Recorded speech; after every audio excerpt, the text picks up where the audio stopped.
आजकल भारत में वजीर आजम नरेंद्र मोदी पर बनी एक डॉक्यूमेंट्री का बहुत चर्चा हो रहा है। बरतानवी नशरियाती इदारे BBC की इस डॉक्यूमेंट्री से न सिर्फ मोदी सरकार खफा है बल्कि इसे रोकने की हद दर्जा कोशिश भी कर रही है।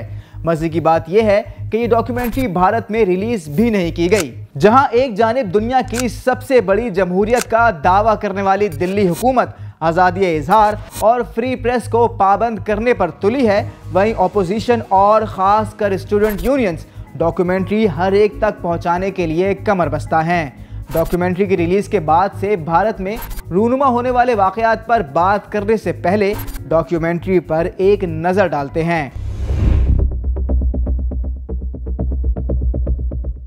BBC की दस्तावेजी फिल्म का नाम इंडिया द मोदी क्वेश्चन है और अब तक इसकी 2 किस्तें आ चुकी हैं। पहली किस्त में 2002 के गुजरात फसादात से मुताल्लिक बरतानवी वजारत खारजा की एक गैर शायाशुदा रिपोर्ट का हवाला दिया गया है। 2002 में गुजरात रॉयट्स के वक्त नरेंद्र मोदी रियासत के वजीर आला थे और उन पर इल्ज़ाम है कि उन्होंने मुसलमानों पर हमले, कत्ल गारत, औरतों की इस्मत दरी और मुस्लिम अमलाक को नुकसान पहुँचाने वालों को फ्री हैंड दिया और वो फसादात के बराह रास्त जिम्मेदार हैं।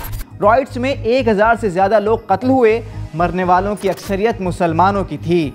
डॉक्यूमेंट्री फाइंडिंग्स के मुताबिक पुरतशद्दुद वाक़यात की असल तादाद रिपोर्ट होने वाले वाक़यात से बहुत ज़्यादा हैं। फसादात के सियासी मुहर्रिकात थे और मुसलमानों के ख़िलाफ़ ये एक सोची समझी साजिश के तहत किए गए, जिसके पीछे इंतहा पसंद हिंदू नेशनलिस्ट जमात विश्व हिंदू परिषद यानी VHP थी। डॉक्यूमेंट्री की दूसरी किस्त में मुसलमानों के खिलाफ तशद्दुद, अक़लियती बिरादरी के अफराद की मॉब लिंचिंग, आर्टिकल 370 को ख़त्म करके मकबूजा जम्मू और कश्मीर की नीम खुद मुख्तार हैसियत के खात्मे, शहरियत के कानून जैसे फैसलों और उसके खिलाफ एहतजाज समेत हुकूमत मुखालिफ आवाज़ें दबाने को मौजू बनाया गया है।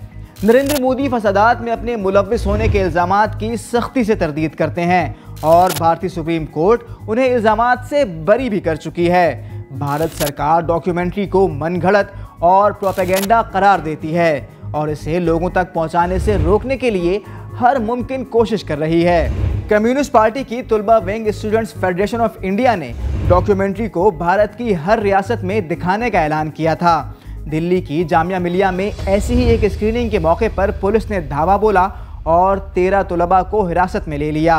इससे एक दिन पहले जवाहरलाल नेहरू यूनिवर्सिटी में स्क्रीनिंग का इनेकाद किया गया था, जिसे बिजली और इंटरनेट मुअत्तल करके नाकाम बनाने की कोशिश की गई। इसी दौरान मुबैना तौर पर मोदी के हामी तुलबा ने स्क्रीनिंग करने वालों पर पथराव भी किया। यूनिवर्सिटी इंतजामिया पहले ही स्क्रीनिंग की सूरत में डिसिप्लिनरी एक्शन की धमकी दे चुकी थी। जुनूबी रियासत केरला में भी स्क्रीनिंग को लेकर मुजाहरे हुए और चंडीगढ़ में एक स्क्रीनिंग को दरमियान में ही मनसूख करना पड़ गया। ट्विटर, फेसबुक और यूट्यूब समेत सोशल मीडिया पर डॉक्यूमेंट्री के क्लिप्स को भी भारत सरकार हटवाने की कोशिश में लगी है। कांग्रेस समेत अपोजिशन जमातें और सिविल सोसाइटी भी डॉक्यूमेंट्री को लेकर सेंसरशिप के खिलाफ आवाज़ें उठा रही हैं। नरेंद्र मोदी अगर गिल्टी नहीं हैं तो गुजरात फसादात को लेकर वो और उनकी हुकूमत इतनी हसास क्यों है? और क्या टेक्नोलॉजी के इस दौर में मोदी सरकार समेत दुनिया के किसी भी मुल्क की कोई भी हुकूमत इंफॉर्मेशन को कंट्रोल कर सकती है? आपको क्या लगता है? अपनी आरा से हमें कमेंट सेक्शन में ज़रूर आगाह कीजिए। मज़ीद न्यूज़ अपडेट्स और डिजिटल स्टोरीज के लिए सब्सक्राइब करें डॉन न्यूज़ पाकिस्तान।